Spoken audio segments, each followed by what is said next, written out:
प्यारे देशवासियों, आप सभी को जय भीम, जय भारत, जय संविधान। मैं उमेश शंकर सार्जन आपके साथ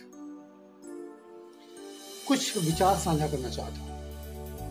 इतिहास में कुछ ऐसी घटनाएं घट जाती हैं जो हमारे दिल दिमाग पर छप जाती हैं हमेशा हमेशा के लिए। ऐसी ही घटना घटी, पेशवाओं का शासन था महाराष्ट्र में और ब्रिटिश गवर्नमेंट, अंग्रेजी हुकूमत पूरे देश पर अपना कब्जा धीरे धीरे जमा रही थी। लेकिन पेशवाओं से उन्हें शिकस्त मिल रही थी, वो जीत नहीं पा रहे थे। अंग्रेजों ने चिंतन किया कि आखिर हम पेशवाओं के साथ कैसे जीत सकते हैं। तो उन्होंने देखा कि इन्होंने सबसे अधिक शोषण किसका किया समाज में। तब जाकर उन्हें पता चला पेशवाओं ने सबसे ज्यादा शोषण अगर किया है तो महाराष्ट्र में महारों का किया है। ये राज्य ही महारों का था, महा प्लस राष्ट्र, महारों का राष्ट्र। लेकिन एक हजारों साल संघर्ष करने के बाद जो आर्यंस थे, जो मध्य भारत के रास्ते से आए थे, उन्होंने महारों को पराजित कर और उनको अपना गुलाम बना लिया और गुलाम बनाकर उनको शुद्र एक नाम दे दिया। और इतना ही नहीं, उन पर इतने कड़े नियम, इतनी पाबंदी लगा दी गई कि ताकि भविष्य में वो कभी सर उठाकर उनके सामने जी ना सके। और भी ज्यादा कड़े नियम महिलाओं पे लगाए, क्योंकि महिला की कोख से ही युद्ध वीर पैदा हो सकता है। उन्हें ऐसी आशंका थी, तो उन्होंने शूद्रों पर, यानी कि महाराष्ट्र के जो महार थे, उन पर ऐसे नियम लगा दिए कि वो अगर रास्तों पे चलेंगे तो कमर में झाड़ू बांध के चलेंगे, उनके पैरों के निशान मिट जाने चाहिए, वरना धरती अपवित्र हो जाएगी। थूकने के लिए हांडी बांध दी गई, थूकें तो उसी हांडी में थूकें, जमीन पे थूकेंगे तो जमीन अपवित्र हो जाएगी। ज्ञान लेना और देना दोनों ही पाप माना जाता था। नजर झुका के रखना है, अगर नजर उठी तो आंखें निकाल ली जाएंगी।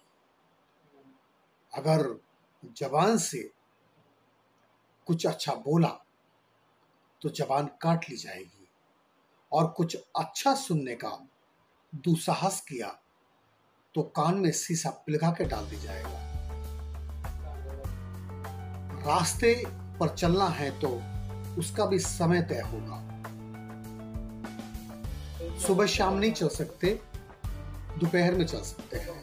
अगर सुबह शाम आना जाना पड़ा किसी मजबूरी बस, तो उन्हें घंटा बजाते हुए जाना है। जैसे आपने देखा होगा, अगर किसी की अर्थी निकलती थी तो आगे घंटा बजा के चलते थे। ये वही परंपरा है जो अब नहीं दिखती है, ताकि पता लग जाए कि शुद्ध आ रहे हैं। और जो अपने आप को ऊंच समझते थे, जो सत्ता में थे, ताकि वो उनके रास्ते में ना आ जाए, कहीं परछाई ना पड़ जाए, अपवित्र ना हो जाए। इतने सारे कड़े नियम। और महिलाओं को सती करते थे, विधवा प्रथा थी, नगर वधु प्रथा थी, और बाल विवाह प्रथा थी, और नियोत प्रथा थी। ये सारी ऐसी प्रथाएं थी जिससे महिला गुलाम थी। और न जाने अनगिनत ऐसी कहानियां जिनका जिक्र मैं आगे कभी करूंगा। शोषण सहते आ रहे थे और ये बात अंग्रेजों को पता लग गई यहाँ का इतिहास खंगालने के बाद। तो उन्होंने उन्हीं को अपनी ताकत बनाया, उन्हें शिक्षित किया, उनको शस्त्र विद्या सिखाई और शस्त्र विद्या से वंचित रखा था पेशवाओं ने। न ज्ञान ले सकते थे, न ज्ञान दे सकते थे, न शस्त्र विद्या ले सकते थे और न शास्त्र विद्या ले सकते थे। यानी जानवरों से भी बदतर जिंदगी जीने पे मजबूर थे। वही विद्या अंग्रेजों ने उनको दी और अपनी सेना में उनको भर्ती किया और महार बटालियन का निर्माण किया और महार बटालियन को आगे कर दिया पेशवाओं से युद्ध करने के लिए। तो पेशवाओं से महारों का जो सेनापति था वो जाकर मिला कि हम तुम्हारे खिलाफ अंग्रेजों की तरफ से युद्ध करेंगे, एक शर्त है, हम ये युद्ध रोक देंगे। तो पेशवा के सेनापति ने कहा कि वो कौन सी शर्त है?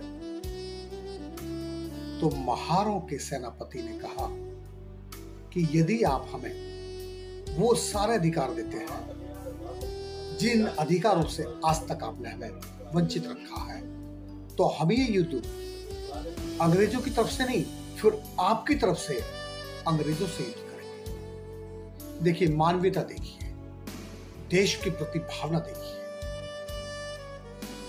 वो उस समय भी देश का हित चाह रहे थे, इतना शोषण सहने के बाद। तो पेशवा के सेनापति ने कहा कि सुई की नोक पर जितने अधिकार आते हैं उतने भी अधिकार हम तुमको नहीं दे सकते। वो अपमान का घूंट पी के वहां से लौट गए और अपनी सेना से जाकर ये सारी बात बताई, सुई की नोक पर जितने अधिकार आते हैं उतने भी अधिकार नहीं देंगे।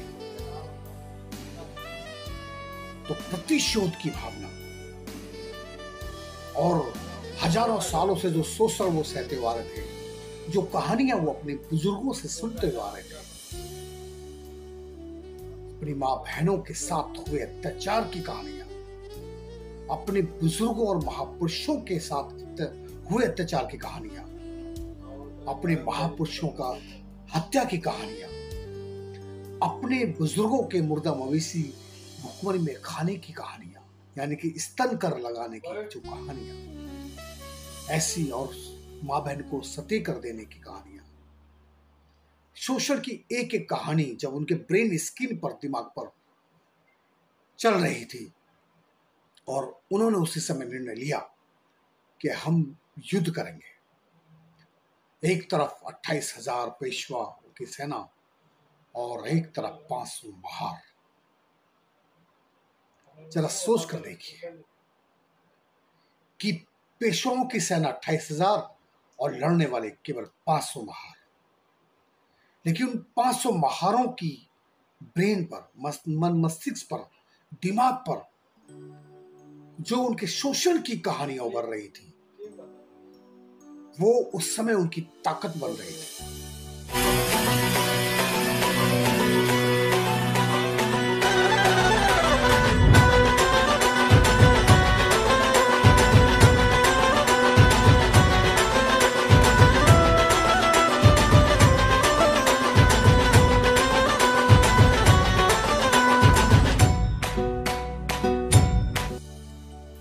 और वो उसी जोश में, जुनून में, प्रतिशोध की भावना से 500 महारों ने 28,000 पेशवाओं की सेना को काट दिया।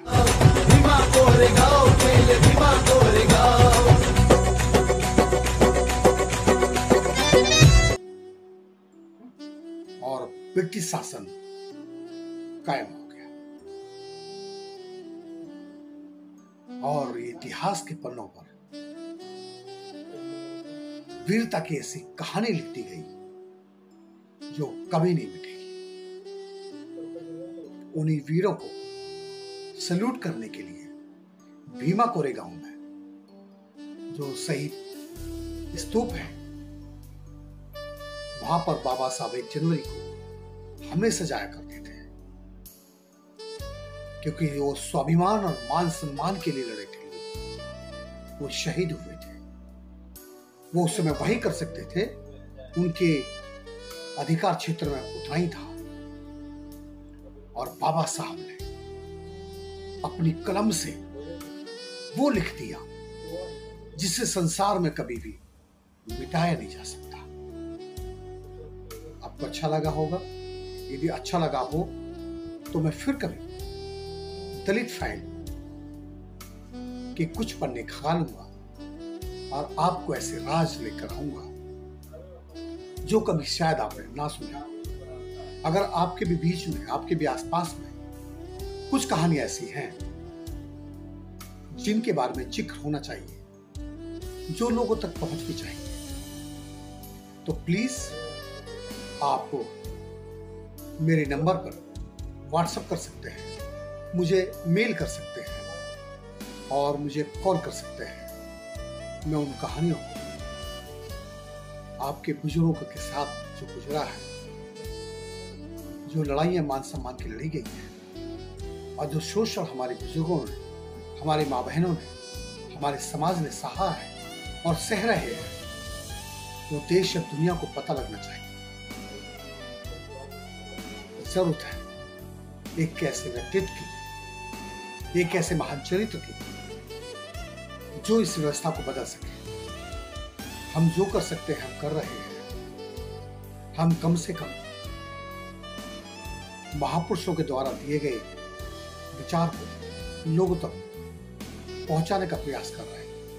तो आप भी मेरा सहयोग कीजिए और सब्सक्राइब कीजिए, लाइक कीजिए, कमेंट्स कीजिए। हो सके तो जो भी हो वो मदद कीजिए। जय भीम, जय भारत, जय संविधान।